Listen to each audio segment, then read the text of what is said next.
Russia aims to deprive people of light and heat by causing power cuts across eastern Ukraine in revenge for a Ukrainian counter-offensive, President Volodymyr Zelensky has said.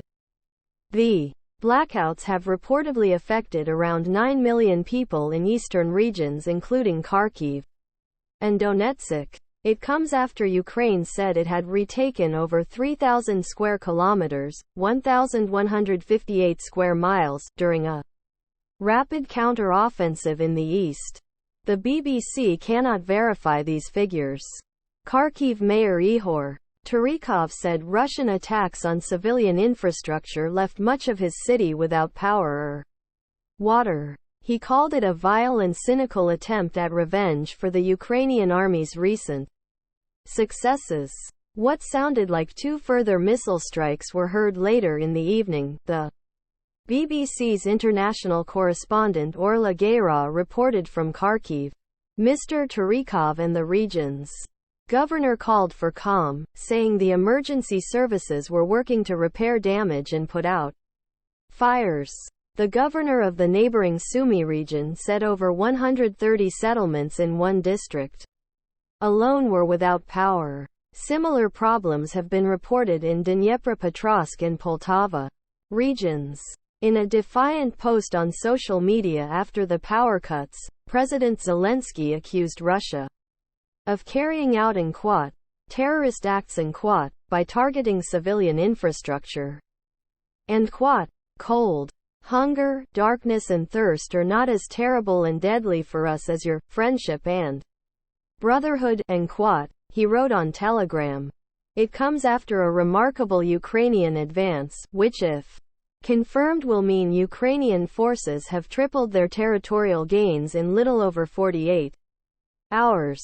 President Zelensky said 1,000 square kilometers had been retaken on Thursday evening.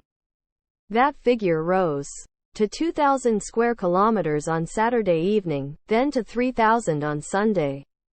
Journalists have been denied access to the front lines, but several videos on social media show Ukrainian troops present in towns and villages that were until recently held by Russia. Ukrainian forces entered the key town of Balaklia on Friday. Russia later confirmed the withdrawal of troops to bolster efforts on the Donetsk front. The vital Russian-held supply towns of Izium and Kupiansk were taken by Ukraine on Saturday. Russia confirmed its forces' retreat from both towns, which it said would allow them to regroup. Valery Marchenko, mayor of Izium, said residents should be able to return to the town in about 10 days for the first time since it was captured by Russia in March. 2/3 of the population had fled, he told NewsHour on the BBC World Service, but most wanted to go back despite extensive destruction and a lack of energy, water or communications. Izium was probably the biggest logistical hub for the Russian army, he said, as it is a gateway to Sloviansk and Kramatorsk in the Donbass region, where Russia wanted to advance. But Russia still holds around 1/5 of the country, and few imagine a swift end to the war. In an interview with the Financial Times, Ukraine's defense minister Alexei Reznikov warned of the potential for a Russian counterattack. And a counter-offensive liberates territory, and after that you have to control it and be ready to defend it, and Mr. Reznikov said.